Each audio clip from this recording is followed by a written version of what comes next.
Hello friends, today our topic is the psychology of selling. The art of closing sales. Brian Tracy. The psychology of selling. Self-assessment. 1. Am I proud of my profession? 2. Am I in the top 20% of salespeople?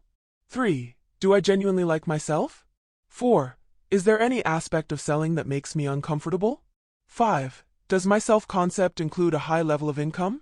6. Can I cope with the rejection that I will inevitably encounter in selling? Summary.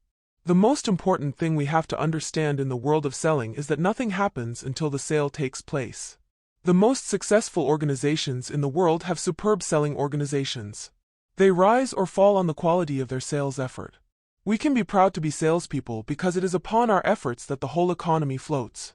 There is no limit to where we can go in this profession if we are properly trained and skilled in selling. In selling, the 80-20 rule, or the Pareto principle, prevails. According to the 80-20 rule, 80% of sales are made by 20% of the salespeople. Once you get into the top 20%, you don't have to worry about money or employment again. Your job is to get into the top 20% and then into the top 4%. In the top 4%, you become one of the highest paid people in the world. The purpose of the psychology of selling is to show you how to achieve that goal. The winning edge theory says that the difference between top performers and average or mediocre performers is not a great one. It is always just a small difference. Top performers just do certain things a certain way a little bit better each day. If you develop that winning edge, there's no reason why you cannot move rapidly into the top 4%. Selling is an inner game. That is, what is going on inside the mind of the salesperson makes all the difference in his success. We know there is a direct relationship between a salesperson's self-concept and his sales performance and effectiveness. We feel uncomfortable if we don't act in accordance with our self-concept. We will never earn much more or much less than our self-concept level of income. Our job is to raise this self-concept level of income. We always sell in a manner consistent with our self-concept.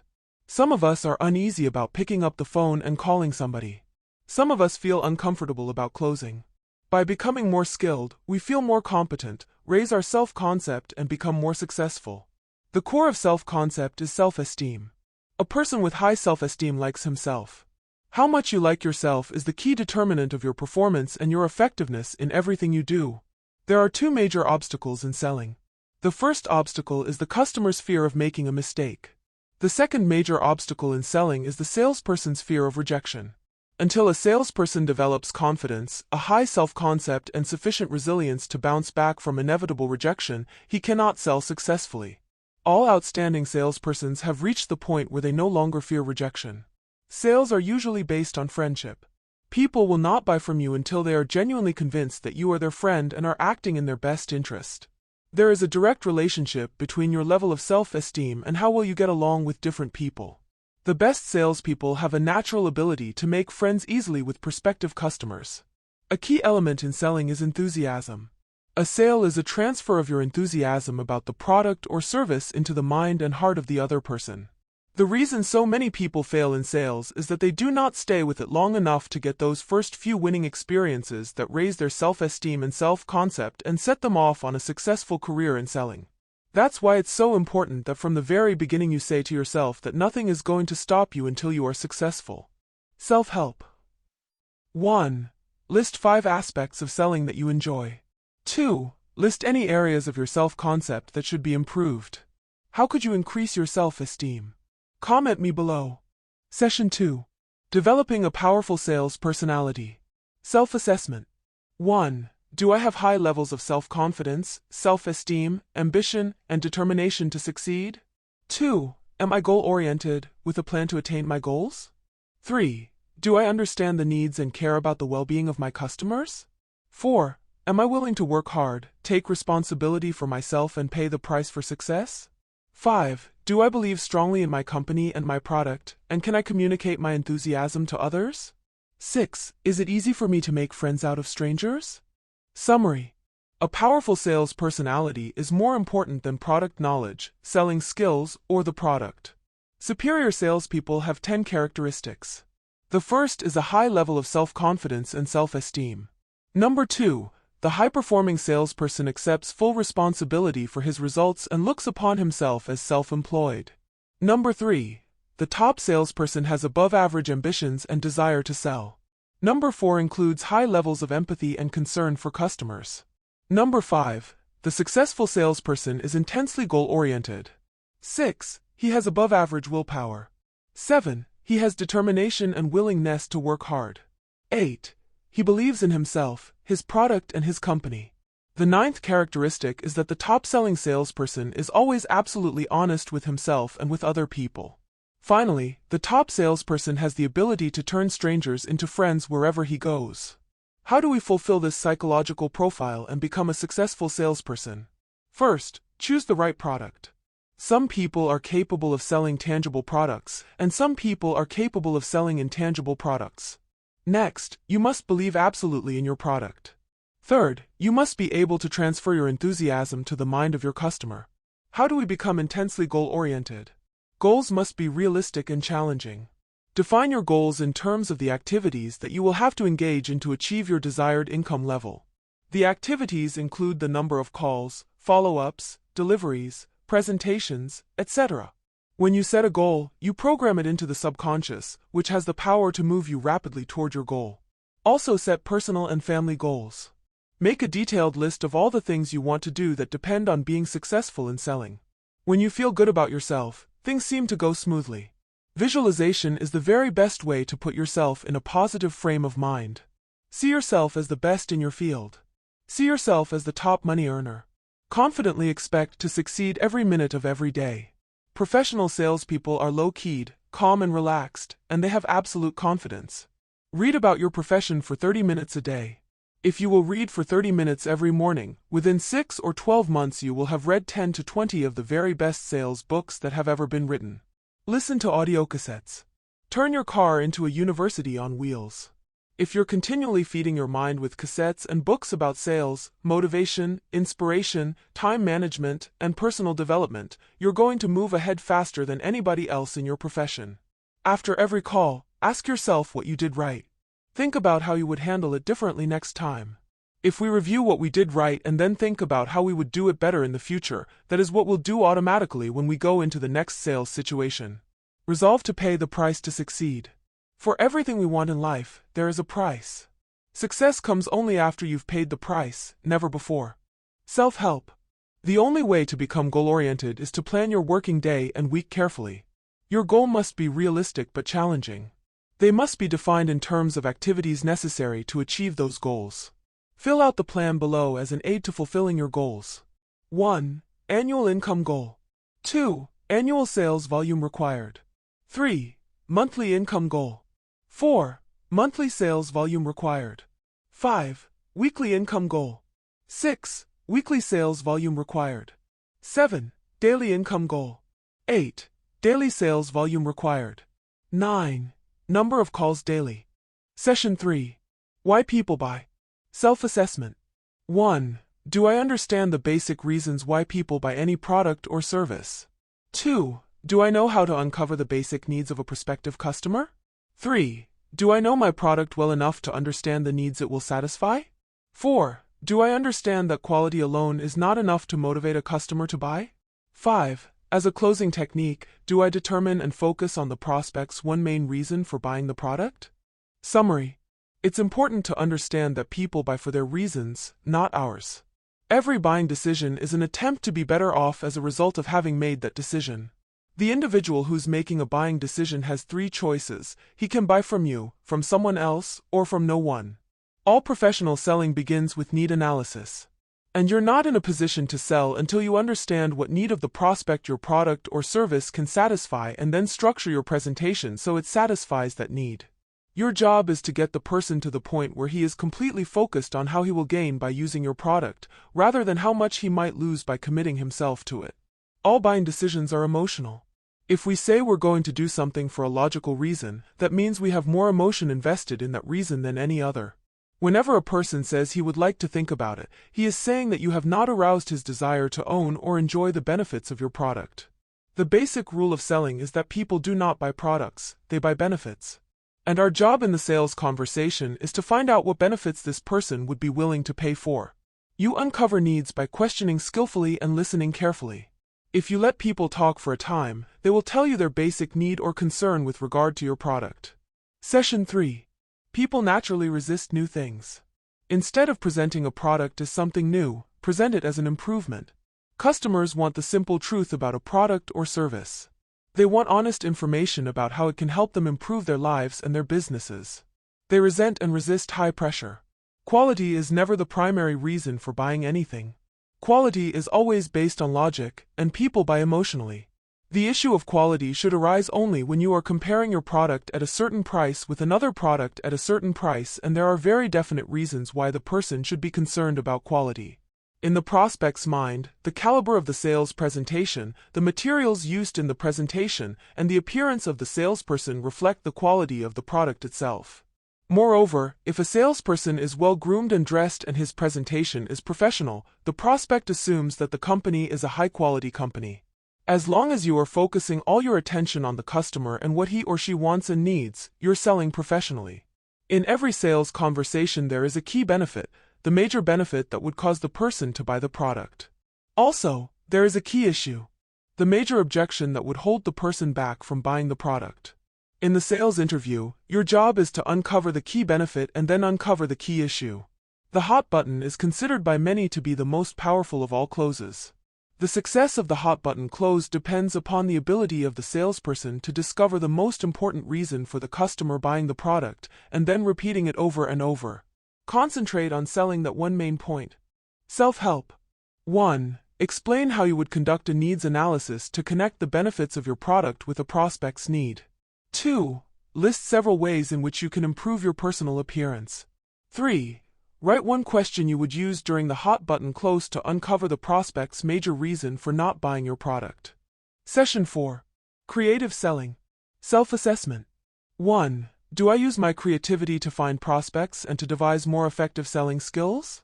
2. Have I identified my best prospective customers and concentrated my efforts on them? 3. Do I know my competition and the benefits their products offer? 4.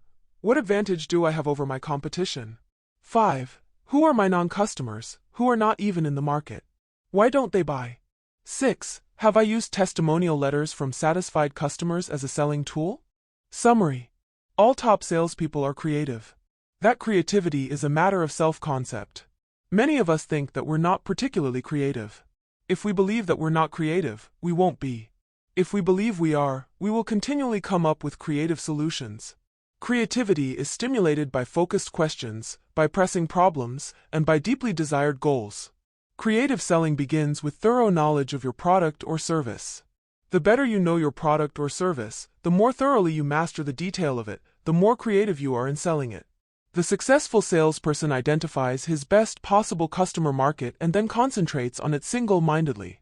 One of the biggest mistakes salespeople make is looking upon everybody as a prospect of equal value, when in some cases one prospect may be worth 100 times the value of another. It's vital that we identify our best prospects. Ask yourself questions such as the following: who exactly is my customer? Who buys my product or service right now? Who might be buying it in the future? Who bought it in the past? Why does he buy? Where do I have an advantage over my competitors? What do I have to offer that nobody else has? Your key job is to identify that unique selling feature, that competitive advantage that sets you head and shoulders above anybody else, and build your sales presentation around that. Who are your non-customers? They are people who don't buy from you or from your competition, the ones who are not in the market at all. The people who are not buying your product or anybody else's are the greatest single source of new customers. Many people will not buy anything until they have a recommendation from somebody they respect. That's why testimonial letters are so valuable. A testimonial is worth an hour of your trying to convince the customer how good the product is. The 20-idea method is a creative way to double your income. Take your key problem and write it at the top of a sheet of paper in the form of a question. For example, how could I double my sales this year? Or, how can I increase my ratio of closes to calls? Then write out 20 answers to the question. If you do this for 2 or 3 days, you will have so many ideas and so many new ways to develop more business that you will not have enough time in the day to do it all. If you use this method, you will become one of the most creative salespeople and, by extension, one of the most highly paid salespeople in your profession. Self-help. 1. What are the 5 most attractive features of your product? List then in order of importance. 2. What needs of your prospective customers do these product features satisfy? What benefits do they offer? 3. List 5 reasons why your customer should purchase the product or service from your company. Session 5. Approaching the prospect. Self-assessment. 1. Do I carefully plan my approach to a prospect to get his complete attention quickly? 2. Am I careful to qualify the buyer I'm talking to by making sure he is the right person to make a buying decision about my product? 3. Do I have difficulty getting appointments on the telephone? 4. Do my attitude and appearance create an air of calmness and confidence? 5. Am I always neat and well-groomed when I meet with a customer? 6. Do I use body language in a manner that will increase customer confidence in me and my product? Summary. Your first contact with the prospect will begin the process that will or will not conclude with a sale. Therefore, every word of your approach or introduction must be planned in advance. Your approach must break the preoccupation of the prospect. Unless you break the preoccupation, you never get to first base in making a presentation.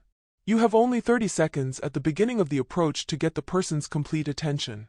So your opening question has to be planned word for word, memorized and practiced over and over. Before the prospect will relax and listen to you, he wants to be sure of 5 things. He wants to be sure that you have something important to communicate, that you're talking to the right buyer, that your visit will be short, that he will be placed under no obligation, and that you will not use high pressure. When making appointments by telephone, there are several factors to keep in mind. Ask a well-structured, imaginative question related to the benefits of your product. Be polite, respectful, and firm, but don't argue. Assure the prospect that you will not use high-pressure tactics. Keep repeating that he will be the judge of your product's value to him. Refuse to discuss your proposition over the telephone or to mail information. Offer to drop the information off at his office. Nail down a date and time for an appointment by being aggressive and insistent but polite. Smile into the phone and relax. Thank the prospect for his time and repeat the date and time of the appointment. Immediately prior to the sales call, pause before you go in and get a clear mental picture of yourself relaxed, calm, positive, smiling, and in complete control of the interview. Never make your presentation standing up. If you do, you run the risk of devaluing your product. Nobody considers a product of any value if you're willing to sell it standing up, unless you're selling in a showroom. The suggested influence of a calm, confident, relaxed salesperson is very powerful. The most professional salespeople have a soothing effect on us. They exude confidence in themselves and in their product. Therefore, we feel confident about listening to them. 3 powerful suggested influences are your appearance, your voice, and your attitude.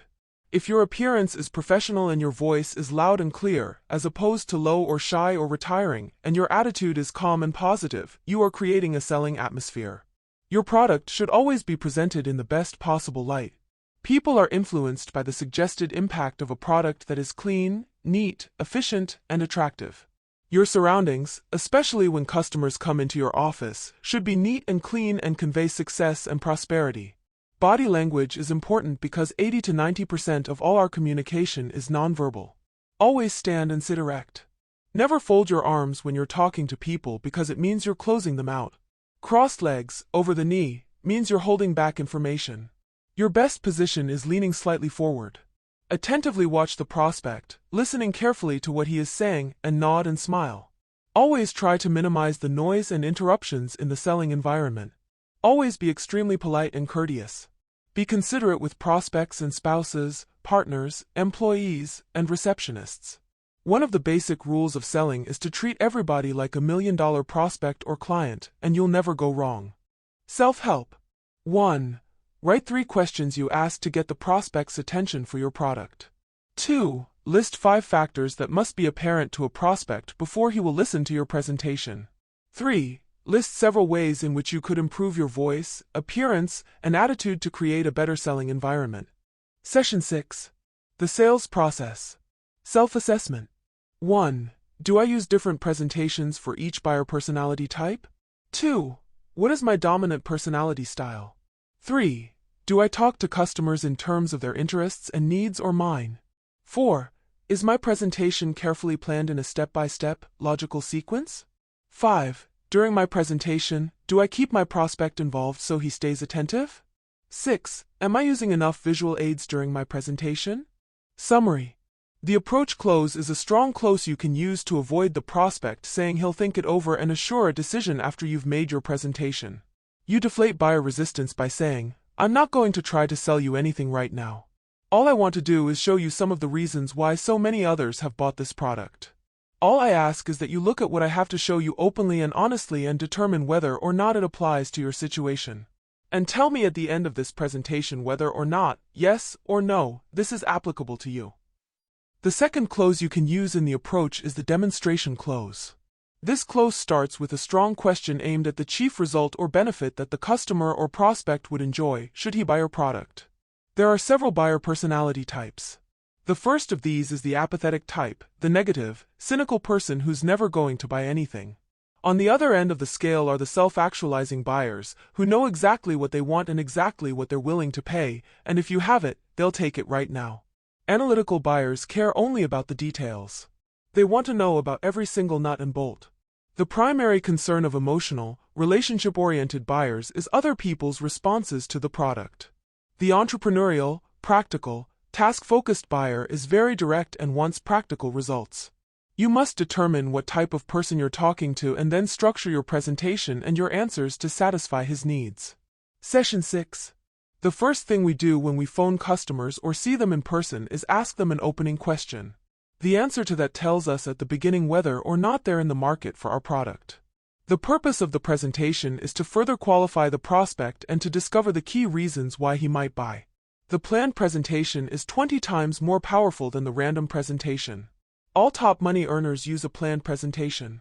After your opening question, you go through a logical, step-by-step process to show the prospect what your product does and what it can do for him.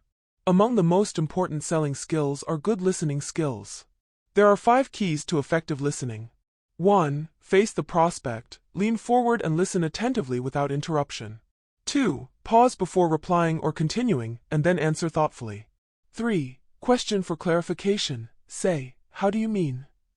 4. Relax, take it easy, stay calm, and focus your attention on how you can help this prospect get something he or she needs. 5. Use close-ended questions to help the prospect give a firm answer. Begin trial closing early in the presentation. A trial close question you can ask is, "Did this make sense to you?"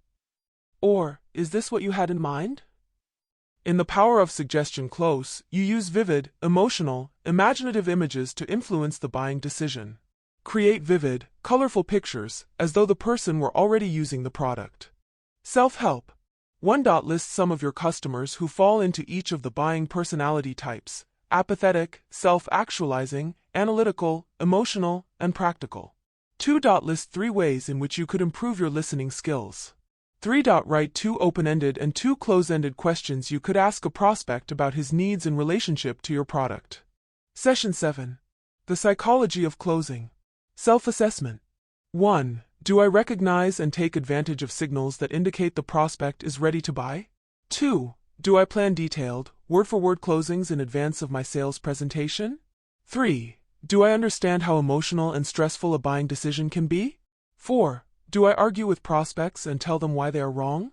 5. Do I make promises about the product that I cannot keep or oversell by saying it will do something it will not do? 6. Do I express my opinions about religion or politics or discuss personal problems with customers? Summary. Closing is the most painful part of a sales presentation. Closing is the part that we, as salespeople, hate, and it is also the part that the customer hates. We have an obligation to our client to go smoothly through the close, so it is as painless as possible. Plan your close in detail, and then build your sales presentation on top of it. There are several major requirements for closing. You must be positive, enthusiastic, and eager to close the sale. The customer's requirements must be clear to you. The customer must understand what you are offering and must understand the value of what you are offering to him.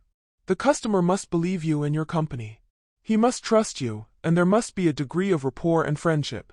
The customer must desire to enjoy the advantage of the offer. The only pressure that you use in a professional selling presentation is the pressure of silence after the closing question.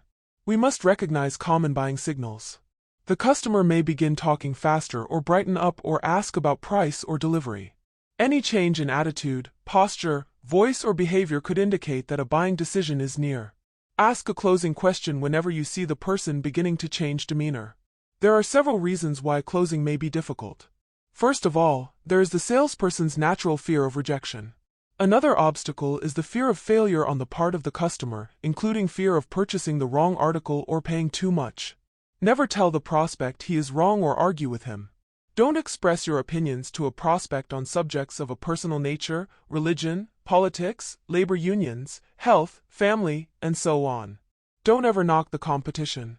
Don't ever make promises you can't keep, and don't ever engage in overselling or saying that the product can do something it cannot do. Negative prejudgment, deciding in advance that the person is not going to buy, saps your enthusiasm. Nothing will kill a sale faster than lack of enthusiasm. Very often we find that we and our customers get onto different wavelengths. Instead of losing the customer for your company, have somebody else in your company call on him. Self-help. 1. List any aspects of closing that may be difficult for you, and explain how you might overcome the problem. 2. Explain how you overcome your fear of rejection. 3. Explain how you overcame a customer's fear of failure in 3 recent sales presentations. Comment me below. Session 8. When objections get in the way. Self-assessment. 1. Do I understand the difference between a buying objection and a condition that makes it impossible for the prospect to buy? 2. Do I listen to objections respectfully and ask for elaboration? 3. Do I provide proof of my answers to customers' objections? 4. Do I talk too much about myself or my company? 5. Have I been successful in knowing when and how to use the sharp angle, or porcupine, close? 6. Do I know how and when to use the instant reverse and the change places closes? Summary. There are no sales without objections. The best way to respond to objections is to take every objection and interpret it as a question requesting more information. For example, if a person says, "I can't afford it," interpret it as a question that says, "Please show me how I can afford this." In every business, we have what is called the Law of Six. The Law of Six simply says that there are basically 6 objections to buying your product or service. For us to sell effectively, we have to determine the 6 major objections to buying our product and the logical answer to each of them. There are several ways to handle objections professionally. Determine whether or not it is a condition, a specific reason why the person absolutely cannot go ahead. Hear the question out, pause before replying, and then answer it carefully and respectfully. Ask for elaboration. Rather than assuming that you understand what the objection is, say, "How do you mean that exactly?" Compliment the person on the objection, and treat his objection as important and valid. Use the feel, felt, found method, which expresses empathy, acknowledges validity, and answers the objection, "I understand exactly how you feel." Many of our happiest clients felt the same way at one time. But this is what they found.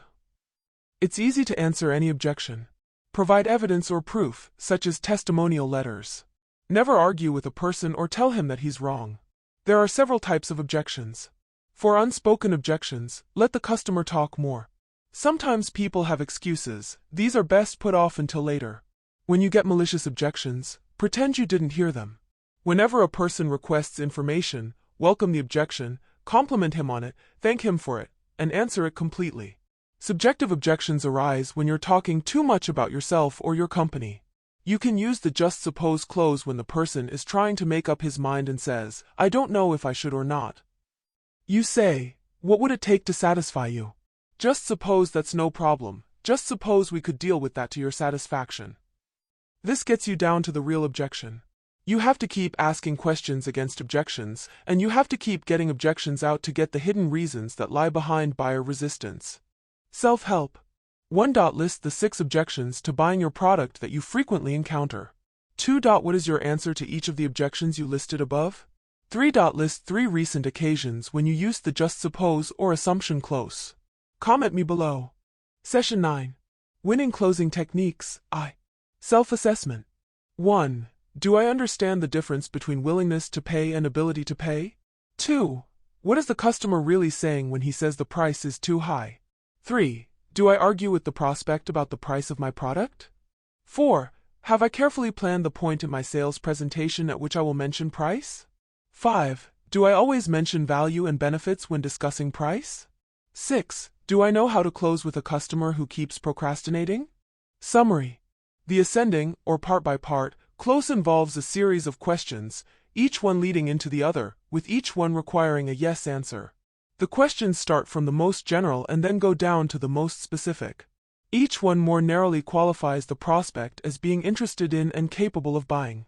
If you can ask 6 yes questions at the beginning of your presentation, it's hard thereafter for the person to say no. Virtually all life insurance, professional products, educational products, mutual funds, stockbroking services, and banking services are sold by the ascending close presentation. The invitational close is very important. At the end of a sales presentation, you should issue a direct or an indirect invitation to buy. One of the most powerful is "Why don't you give us a try?" Nobody can ever afford the price the first time it is mentioned. The reason for this is the law of the excluded alternative. Because we have a limited amount of money, whenever we buy anything, it eliminates all the other things we could buy with that money. Willingness to pay and ability to pay are two different things. The way you increase the willingness to pay is by increasing buying desire. Whenever you can avoid it, don't talk about price. Always talk about benefits. Price resistance is simply the prospect telling you that you haven't given him enough evidence that the benefits will outweigh the price. The following suggestions will help you handle price objections. Don't mention price until the customer asks the price. Always concentrate on the value he receives, not on the money you receive. Always justify the price with sound reasons. Never discuss price without mentioning value and benefits at the same time. Compare the price to more expensive articles. Stretch the price over the life of the product. There are methods for handling other types of price and money objections. When a prospect says he can't afford it right now because business is bad, that is rarely true. You just haven't given him enough reasons to buy. What if he says he is too short of cash right now? You say, "What if we could give you terms?" If a prospect says that budget limitations won't allow the purchase, offer billing delayed to the next budget period. When a customer says he didn't expect it would cost that much, tell him there are very good reasons for that price and keep talking about the advantages and benefits of your product. With a customer who is procrastinating on the buying decision, the end of the trail close, or the sudden death close, can be useful. Take the filled out sales contract and tell him either this is a good idea and he ought to go ahead with it, or it's not a good idea and he ought to forget it. In 60% of cases, the person will sign. Self-help. 1. List 6 yes questions you ask when using your ascending close. 2. Give 5 reasons why your product is worth the price. 3. Give examples of 3 techniques you use to handle price and money objections. Comment me below. Session 10. Winning closing techniques. 2. Self-assessment. 1. Do I understand how and when to use the alternative and secondary closes? 2. Do I understand how and when to use the takeaway and puppy dog closes? 3. Why is the Ben Franklin close so effective? 4. Under what circumstances would I use the order sheet close? Do I understand how and when to use the walkway close? 6. Do I ask for referrals after a sale and use them to call on new prospects? Summary. Following are some of the simplest, most popular, and most powerful closing techniques that have ever been developed. The secondary close involves closing on a minor point in the sales presentation, acceptance of which denotes acceptance of the entire offer.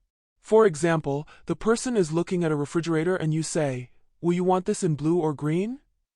The assumption close assumes the sale has been made. The person hasn't said yes or no and you say, "Would you like us to deliver this to your home this afternoon, or will tomorrow be all right?" The takeaway close is also very powerful. When the person is hesitating, you halt the presentation and say, "Oh, just a minute before we go any further, let's make sure we can get this model for you." The summary close is excellent when you make a detailed list of all the benefits the customer will enjoy from the product, then rank them in order of importance and plan your presentation to introduce them in order. Watch for the 1 or 2 benefits that seem to be of greatest interest and repeat them over and over. The puppy dog close sells billions of dollars worth of products. It involves letting the prospect touch, taste, feel, hold or try out the product or service. Use this close if you have a product that a person can test drive, for example, or take home.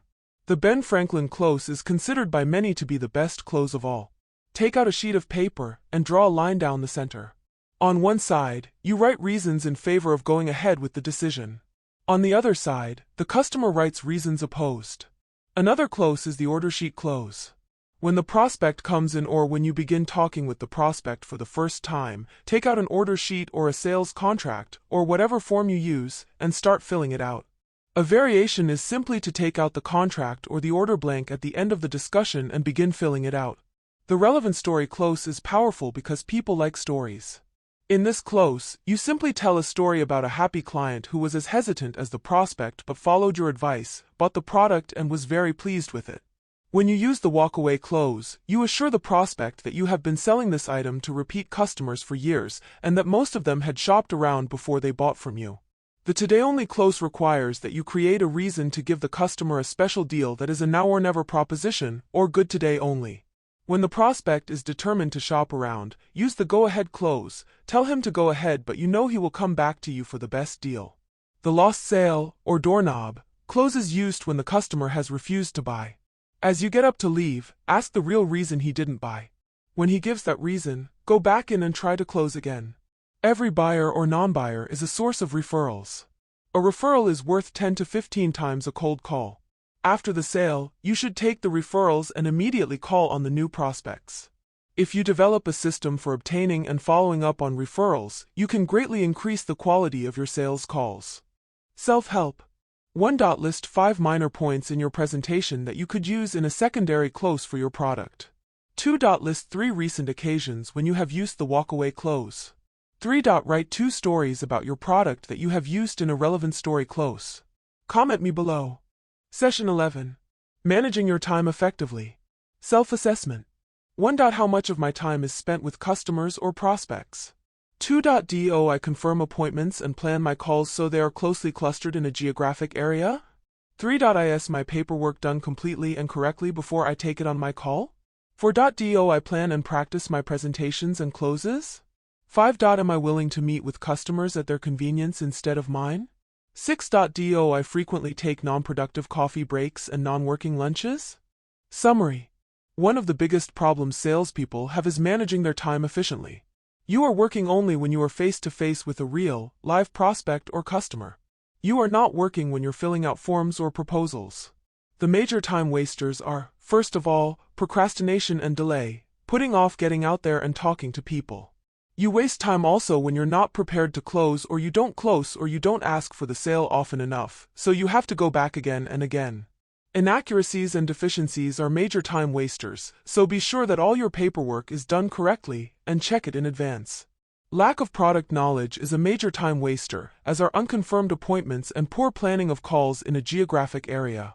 Other time wasters include perfectionism, or insisting on everything being perfectly in order before selling, distraction or mind wandering, and fatigue or overwork. Nothing can help a person who lacks ambition, desire, and energy. You can increase your sales effectiveness by using your time to maximum efficiency. Advanced planning is essential. Plan every day in advance. Go to bed early. You owe it to yourself and to your success to be fresh. Read sales motivation or inspirational material for 20 to 30 minutes every morning. Schedule your first appointment early. The people who have the least time to spare to see you are almost always your most valuable prospects. People who aren't making a lot of money in selling aren't talking to enough people. Spend 75% of your time prospecting until you become too busy seeing customers. Spend your entire day working. Make every minute count. Don't think of your day in terms of hours. Don't think of it in terms of mornings and afternoons. Think of it in terms of minutes. If you use your lunchtimes and coffee breaks well and get started a little bit earlier, you can gain as much as 2.5 to 3 months worth of additional income every year.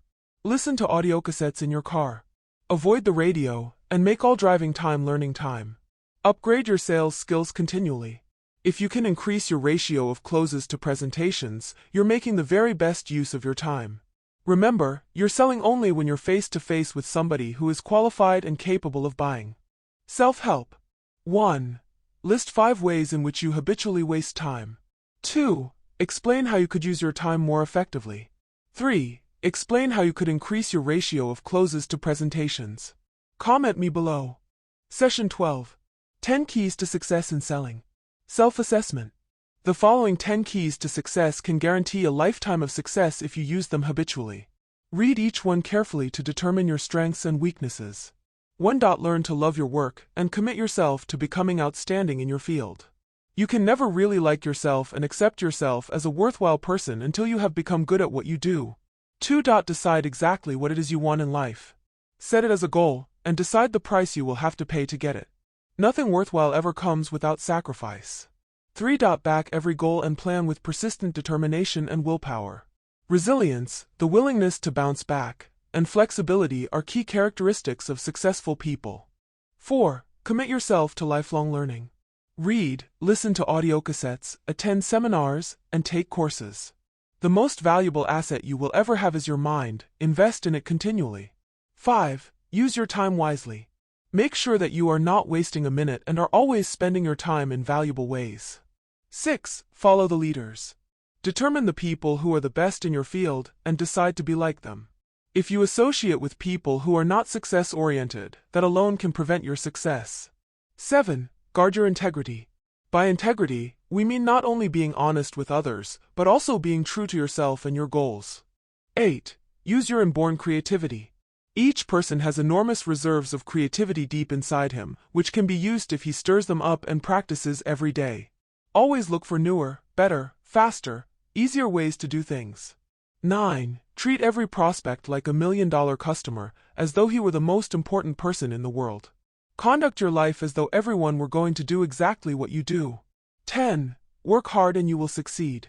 If you hold back, you will never attain the heights of success that you are capable of reaching.